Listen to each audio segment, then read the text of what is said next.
Kita persiapkan hati kita untuk menerima firman Tuhan. Kalau kita semua senang dengan sebuah judul khotbah, judul khotbah saya dengan tema dalam cakrawala anugerahnya. Hidup di dalam cakrawala anugerah Tuhan. Mari kita lihat firman Tuhan dalam Matius 17 ayat 24 sampai 27. Ketika Yesus dan murid-murid tiba di Kapernaum, datanglah pemungut bea bait Allah kepada Petrus dan berkata, "Apakah gurumu tidak membayar bea 2 dirham itu?" Jawabnya, "Memang membayar." Dan ketika Petrus masuk ke rumah, Yesus mendahuluinya dan bertanya, "Apakah pendapatmu, Simon? Dari siapakah raja-raja di dunia ini memungut bea dan pajak? Dari rakyatnya atau dari orang asing?" Jawab Petrus, "Dari orang asing." Maka kata Yesus kepadanya, "Jadi bebaslah rakyatnya. Tetapi supaya jangan kita menjadi batu sandungan bagi mereka, pergilah, memancing ke danau, dan ikan pertama yang kau pancing, tangkaplah, dan bukalah mulutnya. Maka engkau akan menemukan mata uang 4 dirham di dalamnya. Ambillah itu dan bayarlah kepada mereka, bagiku dan bagi kamu juga." Kita belajar bagaimana untuk kita hidup dalam cakrawala anugerahnya. Yang pertama, berkatilah bangsa dan negara kita dengan membayar pajak.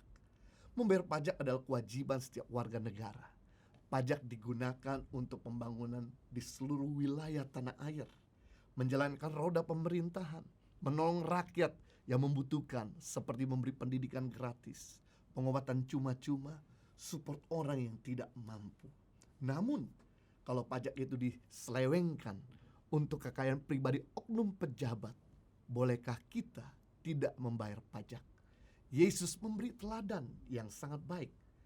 Pelayanannya memang mengkonfrontasikan dirinya dengan para pemimpin agama yang pada akhirnya mereka menyalibkan Yesus. Namun ketika diperhadapkan pada kewajiban sebagai orang Yahudi untuk membayar pajak bait Allah, Yesus tidak menghindar. Walaupun kewajiban membayar pajak bait Allah diciptakan oleh para pemimpin agama, Yesus tetap membayarnya karena tidak ingin menjadi batu sandungan bagi para pemimpin agama. Yesus tidak menjadikan pertentangan dengan para pemimpin agama sebagai alasan untuk tidak mentaati peraturan. Pada waktu itu, setiap orang Yahudi harus membayar pajak 2 dirham atau setengah sikal per orang. Setiap mata uang yang beredar pada waktu itu adalah 4 dirham atau 1 shikal. Jadi mereka harus membayar 4 dirham untuk 2 orang. Yesus menyuruh Petrus untuk menangkap ikan dan membuka mulut ikan yang pertama ditangkapnya. Maka ia akan menemukan mata uang 4 dirham di dalam mulutnya. Dengan uang itu Yesus dan Petrus membayar pajak. Inilah teladan Sang Guru Agung Yesus menyatakan kealahannya sekaligus kerenan hatinya dalam mentaati kewajiban keagamaan. Kita boleh bersikap kritis terhadap kinerja kerja pemerintah, khususnya kalau mereka tidak menjalankan tugasnya dengan jujur. Namun jangan lupa, tidak ada alasan bagi kita untuk tidak membayar pajak. Sebagaimana teladan Yesus, maka membayar pajak adalah tanggung jawab setiap orang percaya sebagai warga negara yang baik agar diberkati di negara di mana kita tinggal dan bekerja. Nah, bedanya negara maju sama negara berkembang. Negara maju, rakyatnya punya kesadaran yang tinggi dalam membayar pajak dibandingkan negara berkembang. Negara tidak akan pernah maju kalau rakyatnya terus menuntut dan tidak pernah kontribusi. Saya teringat ketika saya di Australia, masih kuliah, saya kerja, saya di mana walaupun gaji kecil, walaupun gaji masih sedikit, tapi di situ kami diajar untuk tetap bayar pajak. Sehingga ketika gaji kami udah besar, pajaknya pun tinggi, kami tetap kontribusi membayar pajak bagi negara Australia. Nah, ketika kami kembali ke Indonesia, kebiasaan membayar pajak sudah mendarah daging. Sekalipun saya sebagai seorang hamba Tuhan menerima gaji atau menerima income dari persembahan kasih, tidak ada income yang tetap. Tapi begitu saya tahu saya harus membayar pajak, Saya lakukan itu dengan sukacita. Apalagi pada zaman teks amnesti, kami lakukan. Lumayan. Saya berpikir dalam hati, tapi inilah waktunya untuk kita memberkati negara Indonesia, memberkati pemerintah, memberkati untuk membangun daerah, memberkati buat orang-orang yang membutuhkan. Karena ketika kita bisa memberkati, maka kita diberkati. Dalam hal ini bukan cuma memberkati orang lain, termasuk memberkati bangsamu. Maka kita pun diberkati.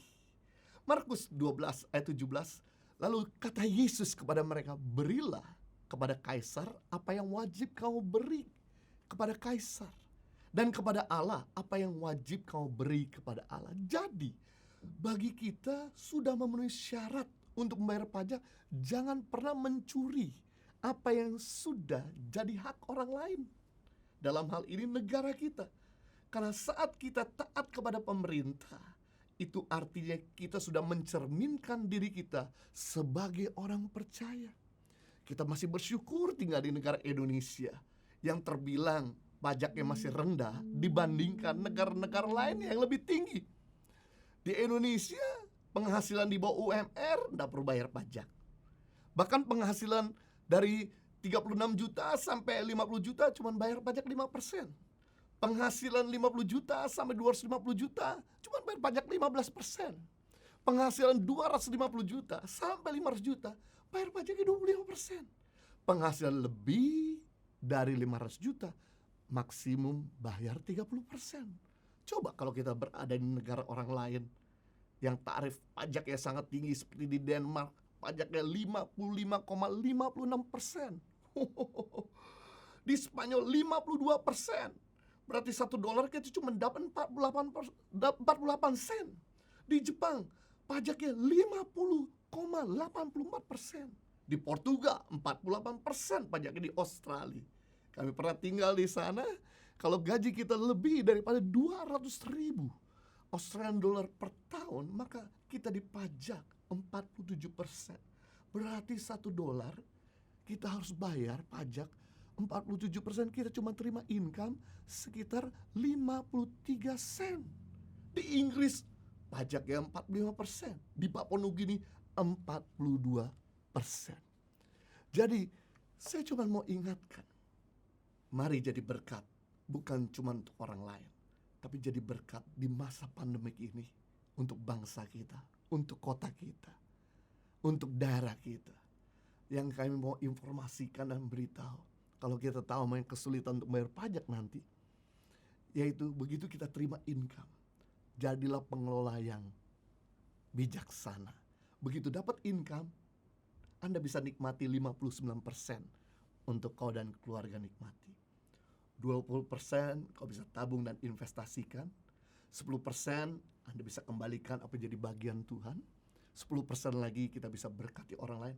1% per bulan at least kita bisa sisihkan untuk memberkati negara kita.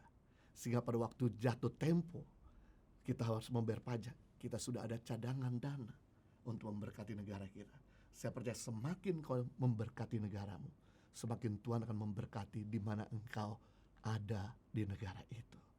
Yang kedua, kita belajar bagaimana untuk hidup di bawah cakrawala anugerah Tuhan. Belajar hidup cukup agar tetap menjadi berkat. Yesus memperoleh uang bagi dirinya untuk membayar bea itu dari mulut seekor ikan. Yang dalam hal ini menunjukkan kesederhanaan Yesus. Kemiskinan Kristus. Ia tidak memiliki setengah sikal pun di kantongnya untuk bayar pajak. Sekalipun ia telah menyembuhkan begitu banyak orang sakit. Ini menunjukkan dia mengadakan mujizat kesembuhan. Dia lakukan secara cuma-cuma. Oleh karena kita, dia menjadi miskin. 2 Korintus 8 ayat 9. Karena kamu telah mengenal kasih karunia Tuhan, kita Yesus Kristus, bahwa ia yang oleh karena kamu menjadi miskin, sekalipun ia kaya, supaya kamu menjadi kaya oleh karena kemiskinannya. Wow, amazing. Untuk biaya hidup sehari-hari saja, ia mengandalkan pemberian orang. Lukas 8 ayat 3, Dan banyak perempuan-perempuan ini melayani Yesus dengan kekayaan mereka. Dan untuk biaya-biaya khusus, Yesus mengandalkan mujizat-mujizat yang ia lakukan. Seperti membayar pajak dengan mengambil uang dari mulut ikan, memberi makan 5.000 orang bukan dari kantong pribadinya, memberi makan 4.000 orang bukan dari uang kasnya. Bahkan menuju kota Yerusalem, dia harus naik keledainya orang lain. Untuk membayar pajak, Yesus tidak memerintahkan Yudas untuk membayar bea ini dari uang di dalam tas yang dibawanya. Uang itu untuk penghidupan sehari-hari. Dan ia tidak akan memberikan perintah untuk menggunakan uang demi kepentingan pribadinya. Karena uang itu sudah dikhususkan untuk kepentingan bersama. Hidupnya hanya untuk mengutamakan orang lain. Dia belajar untuk hidup cukup bagi diri sendiri, tapi limpah bagi orang lain. Hidup sederhana agar bisa memberkati banyak orang. Dia yang kaya rela jadi miskin supaya kita yang miskin jadi kaya. Dia yang sehat rela jadi sakit supaya kita yang sakit menjadi sehat. Dia yang kuat rela jadi lemah supaya kita yang lemah menjadi kuat. Dia yang penuh dengan berkat rela terkutuk supaya kita yang terkutuk menjadi diberkati. Dia bukan Tuhan yang miskin, yang gak punya apa-apa. Dia bisa saja dengan mudah, bukan hanya mendatangkan 1 ekor ikan yang ada uang di dalam mulutnya, dia bisa mendatangkan ratusan dan ribuan ikan dengan ada uang di dalam mulut ikan-ikan tersebut. Di sini Yesus sedang mau mengajarkan kepada murid-muridnya, jangan menjadi serakah, tapi jadi berkat. Saya belajar bagaimana untuk memberkati orang lain, yaitu dengan belajar berkata cukup. Di mana sejak saya kecil saya suka makan paha ayam. Saya tidak pernah makan dada ayam karena dada ayam buat saya agak seret, susah ditelan. Sedangkan istri saya suka makan dada ayam. Jadi waktu kami menikah kami cocok banget karena saling melengkapi. Kalau beli separuh ekor ayam, maka dia makan dadanya, saya makan pahanya. Tapi sejak kami punya anak 3, ternyata ketiga anak saya itu suka makan paha ayam. Jadi mau gak mau kalau kita beli ayam, mereka lah yang makan pahanya. Jadi mau gak mau saya harus belajar makan dada ayam. Dan sampai hari ini saya belajar untuk makan dada ayam dan bisa makan dada ayam, demi supaya mereka bisa makan apa yang mereka suka. Saya belajar bagaimana untuk bisa memberkati orang lain dengan saya berkata cukup bagi diri sendiri pada waktu buat acara makan-makan. Saya belajar untuk mengutamakan orang lain, makan terlebih dahulu. Yang mereka suka mereka pilih, baru terakhir saya makan dari yang tersisa. Bahkan kalau acara pernikahan, saya biasanya begitu habis doa, sementara orang banyak langsung ke tempat makan, saya pergi ke pengantin yang berbahagia waktu itu untuk ucapkan congratulations, dan kemudian baru itu saya lanjut untuk pergi makan. Memang kadang-kadang saya dapat sisa-sisa, tapi saya belajar untuk kita mengutamakan orang lain. Jadi berkat terlebih dahulu. Memang tidak mudah, tapi ketika kita melatih diri kita pasti bisa. Termasuk di sini ketika kita dapat income, saya belajar untuk menyisihkan 30-40% dari income kami untuk bagi kepada orang yang membutuhkan, kasih makan orang lain, memberi support bagi hamba-hamba Tuhan, kasih orang tua, berkati negara, memberikan hadiah yang terbaik pada waktu orang yang kami kenal berulang tahun. Dan ketika kami bisa berkata cukup bagi diri sendiri, tapi limpah bagi orang lain, sampai hari ini kami gak pernah merasakan yang namanya kekurangan. Kami hidup dalam cakrawala anugerahnya. 1 Timotius 6 ayat 6-10, memang ibadah kalau disertai dengan rasa cukup memberi keuntungan yang besar. Wow, ibadah yang mendatangkan keuntungan bukan ibadah yang heboh, bukan ibadah yang semarak, tapi ibadah yang mendatangkan keuntungan besar ketika kita bisa berkata cukup bagi diri sendiri dan limpah bagi orang lain. Sebab kita tidak membawa sesuatu apapun ke dalam dunia, dan kita pun tidak akan membawa apa-apa keluar dunia ini. Asal ada makanan, pakaian, cukuplah. Tetapi mereka yang ingin kaya terjatuh dalam pencobaan, ke dalam jerat, dan ke dalam berbagai-bagai nafsu yang hampa dan mencelakakan, yang menenggelamkan manusia ke dalam keruntuhan dan kebinasaan. Karena akar segala kejahatan ialah cinta uang. Sebab oleh memburu uanglah beberapa orang telah menyimpang dari iman dan menyiksa dirinya dengan berbagai-bagai duka. Firman Tuhan sudah mengajarkan untuk kita berkata cukup dalam 1 Timotius 6. Bahkan Yesus mengajarkan dalam doa Bapa kami, berikanlah kepada kami hari ini makanan yang secukupnya.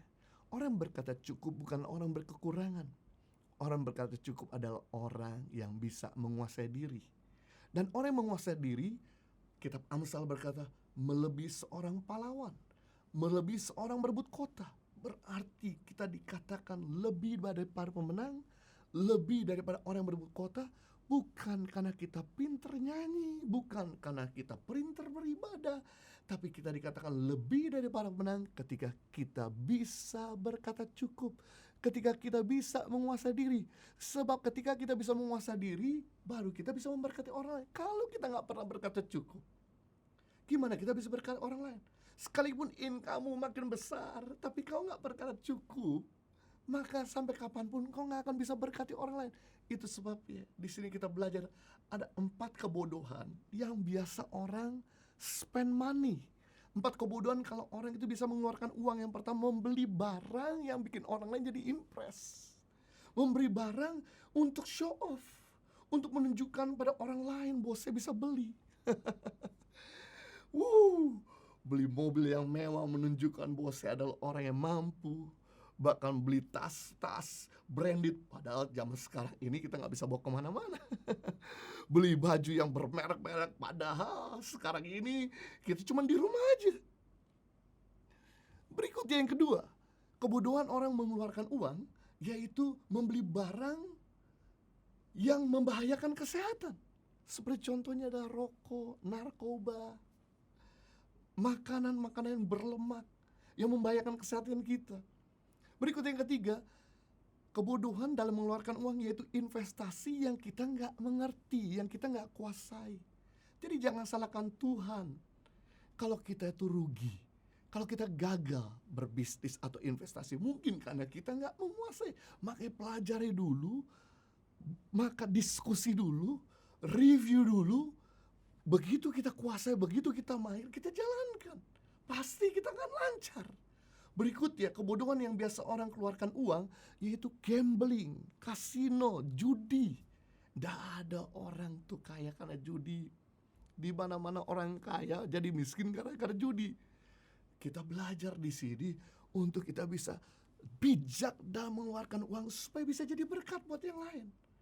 Yang menarik, kalau kita jadi berkat buat orang lain, maka Tuhan akan mengembalikan berkat itu menjadi luar biasa. Yesus yang kaya rela jadi miskin supaya kita miskin jadi kaya. Tapi begitu Yesus bangkit dari kematian, dia kaya kembali. Yesus yang sehat rela jadi sakit supaya kita yang sakit jadi sehat. Begitu dia mati dan kemudian bangkit, dia sehat kembali. Yesus yang kuat menjadi lemah supaya kita yang lemah jadi kuat. Tapi begitu dia bangkit, maka dia jadi kuat kembali. Yesus yang diberkati rela terkutuk supaya kita ini terkutuk diberkati. Tapi apa tadi? Yesus lagi diberkati lagi. Yesus yang tinggi direndahkan supaya kita rendah ditinggikan. Begitu di hari ketiga, dia ditinggikan kembali. Yesus yang pemenang menjadi kalah karena dosa-dosa kita, untuk menebus dosa kita, agar supaya kita yang kalah jadi menang.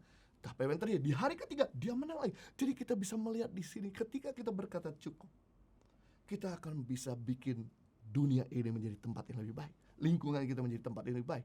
Dan yang terjadi, maka kita semakin diberkati Tuhan. Hidup dalam cakrawala anugerahnya. Yang ketiga, bagaimana untuk hidup dalam cakrawala anugerahnya? Aktif mencoba hal baru. Rajinlah mencoba yang baru. Jangan kasih kendor semangatmu untuk melakukan sesuatu yang baru. Matius pasal 17 ayat 27.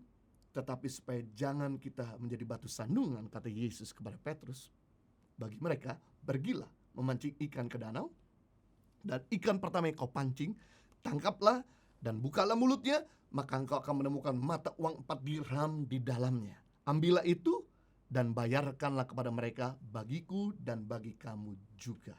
Jadi kita bisa melihat di sini cara Tuhan memberkati Petrus bukan dengan cara instan. Datang begitu saja koinnya, uangnya untuk bayar pajak. Tapi kita bisa melihat di sini cara Tuhan memberkati Petrus. Petrus harus buat sesuatu. Kebiasaan Petrus sebagai seorang nelayan, kalau mancing ikan, ya dapatnya daging ikan atau duri ikan. Dapat ikan, dapat daging, dapat duri. Gak ada kalau pancing ikan dapat koin. Mungkin ikan keselak nelen koin. Sekalipun ikan itu keselak nelen koin, pasti ikan itu udah keburu mati. Tapi ini yang dilakukan, yang saya salut dari Petrus, begitu dia dengar perintah Tuhan Yesus bahwa suruh mancing ikan, dan ikan yang pertama kau dapat koin. Yang saya salut dari Petrus, dia tidak bengong, dia tidak pasif. Walaupun bingung, gak masuk di akal, dia langsung bergerak ke danau, keluarkan pancingannya, kasih umpan pada pancingannya, kemudian dia tebarkan pancingan tersebut. Dia tunggu beberapa saat, dapat ikan. Begitu dibuka mulut ikan, ada 1 shekel 4 dirham. Lalu dia pergi untuk membayar pajak. Amazing. Kita bisa melihat bahwa Tuhan tidak pernah memberkati pemalas. Tuhan selalu memberkati orang yang rajin. Jadilah orang yang rajin berpikir, rajin berdoa, rajin bekerja. Karena orang yang berpikir keras, berdoa keras, bekerja keras, berkata keras. Tapi orang yang tidak pernah berpikir keras, tidak pernah bekerja keras, tidak pernah berdoa keras, hidupnya keras. Jadi pilihan 2, Anda mau hidup keras atau berkat keras. COVID-19 ini adalah lawan yang tangguh, yang sangat merepotkan dan tidak mudah menyerah. Sudah terbukti mempersempit ruang gerak kita, sehingga kita harus bekerja di rumah, belajar di rumah, sekolah di rumah. Tapi ingat bahwa kita punya Tuhan yang di pihak kita.